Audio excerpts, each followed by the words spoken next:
London থেকে এ ব্যাপারে বিস্তারিত জানাচ্ছেন ভয়েস অব ক্যালকাটার লন্ডন প্রতিনিধি সৈয়দ সাজ্জাদুর রহমান। দেখতে থাকুন, সঙ্গে থাকুন সৈয়দ সাজ্জাদুর রহমানের রিপোর্ট। বাংলাদেশের প্রধানমন্ত্রী শেখ হাসিনাকে জোরপূর্বক পদত্যাগ করিয়ে হত্যা, সন্ত্রাস, নৈরাজ্য সৃষ্টির প্রতিবাদে ব্রিটিশ প্রধানমন্ত্রীর বরাবরে স্মারকলিপি প্রদান করা হয়েছে। সোমবার দুপুরে যুক্তরাজ্য আওয়ামী লীগের পক্ষ থেকে এই স্মারকলিপি প্রদান করা হয়। 19 আগস্ট সোমবার দুপুরে যুক্তরাজ্য আওয়ামী লীগের পক্ষ থেকে ব্রিটিশ প্রধানমন্ত্রীর কার্যালয় 10 নং ডাউনিং স্ট্রিটে এ স্মারকলিপি প্রদানকালে উপস্থিত ছিলেন সংগঠনের সভাপতি সুলতান মাহমুদ শরীফ, সাধারণ সম্পাদক সৈয়দ সাজিদুর রহমান ফারুক, ভাইস প্রেসিডেন্ট জালাল উদ্দিন, যুগ্ম সম্পাদক মঈনুদ্দিন রিয়াজ ও সাংগঠনিক সম্পাদক আব্দুল আহাদ চৌধুরী। এর আগে 2004 সালে 21শে আগস্ট তৎকালীন বিরোধী দলীয় নেত্রী সাবেক প্রধানমন্ত্রী শেখ হাসিনার উপর বঙ্গবন্ধু এভিনিউতে অনুষ্ঠিত জনসভায় ইতিহাসের এক ভয়াবহ গ্রেনেড হামলা সংঘটিত হয়।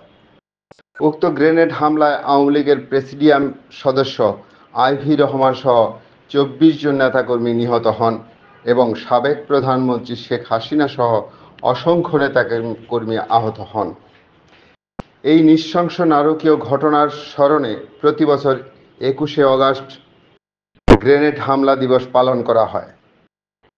এই গ্রেনেড হামলার মামলার রায় কার্যকর এবং অসাংবিধানিক সরকার কর্তৃক আওয়ামী লীগ ও অঙ্গ সংগঠনের নেতাকর্মীকে হত্যা, ধরপাকড়, গ্রেপ্তারের বিরুদ্ধে এক প্রতিবাদ সভা অনুষ্ঠিত হয় যুক্তরাজ্য আওয়ামী লীগ শাখার উদ্যোগে। বুধবার সন্ধ্যায় পূর্ব লন্ডনের একটি বিজনেস সেন্টারে প্রতিবাদ সভাটিতে সভাপতিত্ব করেন যুক্তরাজ্যের আওয়ামী লীগের সভাপতি সুলতান মাহমুদ শরীফ।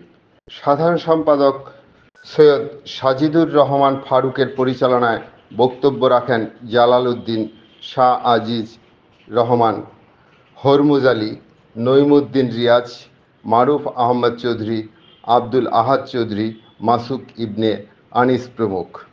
সভায় আওয়ামী লীগের বিভিন্ন শাখা সংগঠন এবং সহযোগী সংগঠনের বিপুল সংখ্যক নেতাকর্মী উপস্থিত ছিলেন।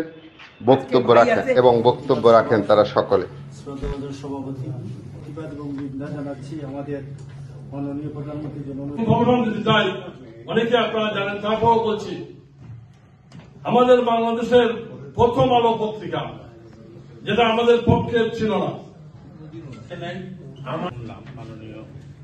এই দুঃসময়কে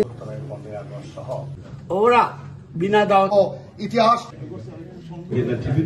আজকের এই আমরা ভয়েস অব ক্যালকাটা, কলকাতা।